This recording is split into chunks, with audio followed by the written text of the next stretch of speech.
So we use 3-inch casting material, fast cast material, cut strips that are about 6 inches long, and then cut it in half. So the strips are 6 inches by 1.5 inches wide. We put a little bit of padding over the PIP joint, just a little piece of a cotton ball or a little piece of cast material padding, cast padding over the PIP joint, but the rest of the finger, we're going to just place the casting material right on the skin. Very quickly dip the one strip into warm water.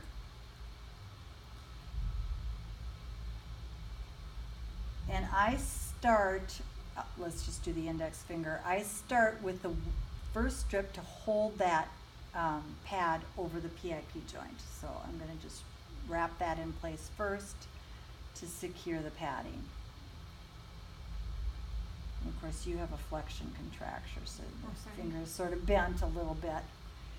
And you're not pulling the cast material as you wrap it, you're just basically laying it over the skin, so it's not going to be tight. Now for the proximal and distal edge, I don't want it to unravel, so I'm going to take and just fold over the edge and then place that on the, it doesn't matter if you do the proximal first or distal first, doesn't really matter. And kind of smoothing it as you go.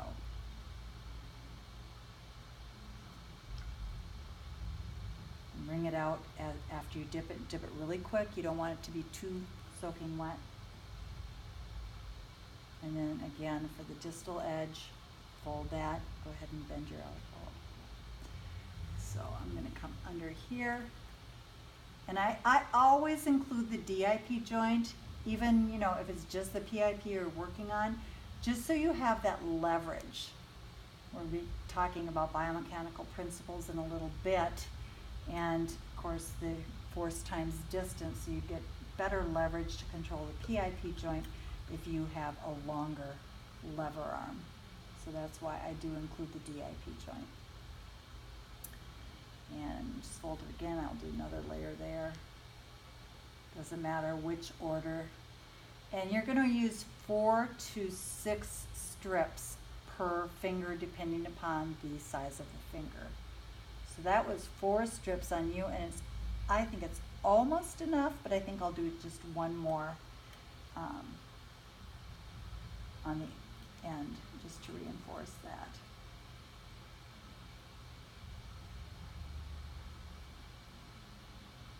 So again, fold the edge and start here.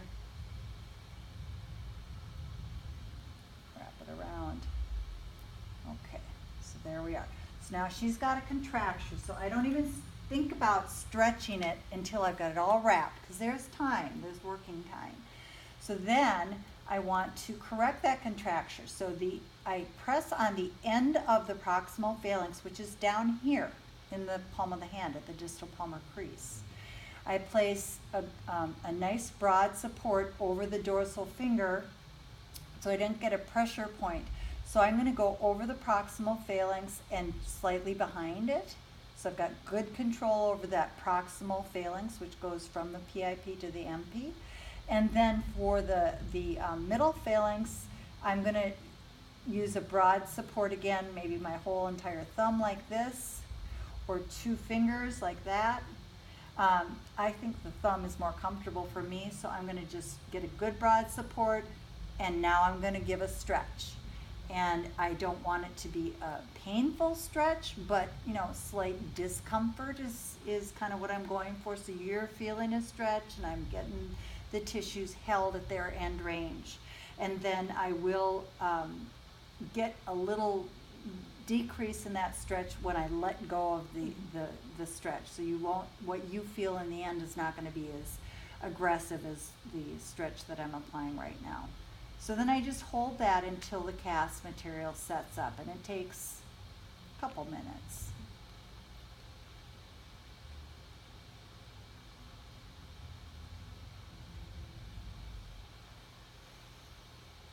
And you may see the fingertip may turn a little bit dark when you first apply the cast, as the circulation adjusts, the other thing the patient may say that they feel a little throbbing, which again will resolve, within 10 to 15 minutes. So a lot of times I will have them wait after I apply the cast just to make sure everything is okay. Very rarely, I don't even know if I've ever had to remove a cast because it's been too tight. So it's not a common occurrence.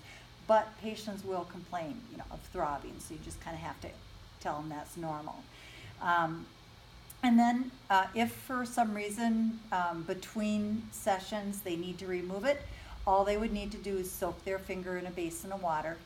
Sometimes you do need to take a little scissors. Now, it wouldn't be the best scissors to use because it's kind of big, but I don't have another one right now.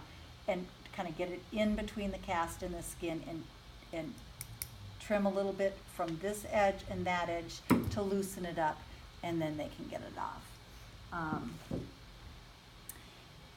And then once they start to get good correction, and usually the first cast I will replace within the same week. So if I put it on a Monday or Tuesday, I'm going to change the cast on a Thursday or Friday.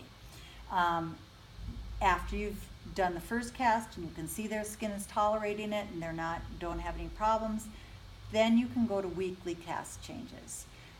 Once they get good extension, then you kind of want a retaining cast so they can wear it overnight and intermittently during the day, so they can take it off to do flexion exercises. And again, the way you make a removable cast, finger dipped one time in paraffin wax without any cotton over the PIP this time. You just wrap the casting material right over the wax, and the wax creates that slippery liner so they can get it on and off. Okay. And do you want the MCP to fully bend or no? Do you want the MCP to fully bend? It should be able to, because it flexes down here. So this up at the proximal crease should not impact the MP flexion.